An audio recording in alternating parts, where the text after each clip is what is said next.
But if the GOP wants to open schools, states are going to demand more funding from Congress, and someone's got to blink. I want to bring in National Taxpayer Union Senior Fellow Mattie Duppler. Mattie, I hear where the president's coming from. I happen to agree with him. I don't think that this is the time to talk about cutting off funding.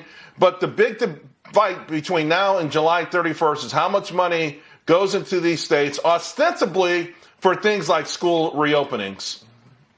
Well, the one point I think of bipartisan consensus right now is that we need schools open. We need schools open because it's important for kids' socialization, but importantly, it's also extremely important for the economy so parents can go back to work. But when it comes to Congress's role here, you're right. We're at a little bit of a stalemate. The end of July is when a lot of the CARES Act funding mechanisms start to run out. Importantly, that expansion in the unemployment insurance, that's a deadline of July 31st, and we've already seen some of the support lined up for business, like those PPP loans, are starting to reach the end of their runway as well. So if Congress doesn't act here, that's certainly going to create a vacuum, not just on the funding side, but on the certainty side, right? I mean, the president and the CDC had done, I think, a very good job laying out a framework for how states can reopen. The question is whether or not states will follow that framework or have been following that framework. And as a consequence of that, are the environments in the states safe enough to reopen the schools? These are public health questions that have economic consequences. Well, let me also, for July 31st, a big fight will be over unemployment, the extended unemployment insurance, particularly $600.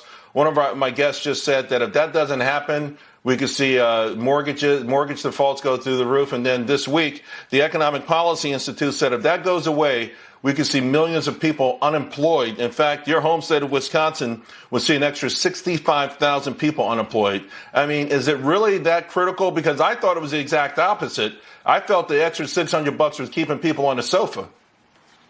Well, so it's an interesting debate right now. There have been economists from across the political spectrum who have said extending the extra $600 could impact the recovery because, of course, if you're a rational worker who's being paid more not to work, that's exactly what you're going to do. However, the data that we've seen from the Department of Labor indicates that people are trying to get back to work. It's more a question of demand right now. It's whether or not businesses can open and they have the work to give to workers. At NTU, we have released a report that's been supportive of efforts to bridge the gap here.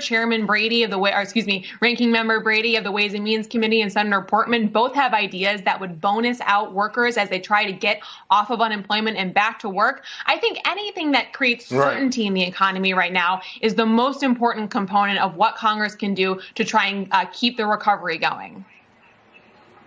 Well, to that point, Mattie, early this morning, news out of the UK that they've now created a $9 billion effort to retain workers and a specific effort to bring in young workers, folks under 25 years old. They're going to spend £9 billion on that. That kind of gave our market something of a lift. I think the notion is that we should be doing something like that. But, does that go against some traditional or conservative financial orthodoxy that the government is getting in way too deep, paying people to take a job? Again, I think the important part here is that Congress certainly has a role to play to provide certainty, not just to the markets, but to businesses and families across this country.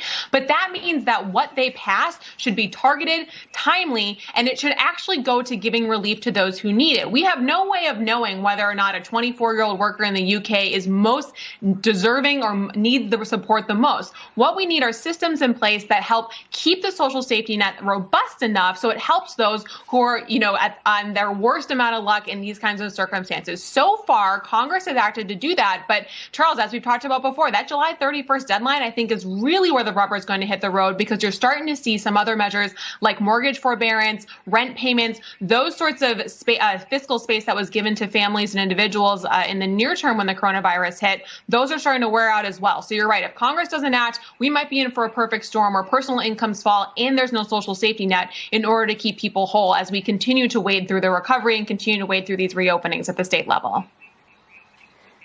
The clock is ticking. Mattie, always appreciate it. Thank you. Thanks, Charles.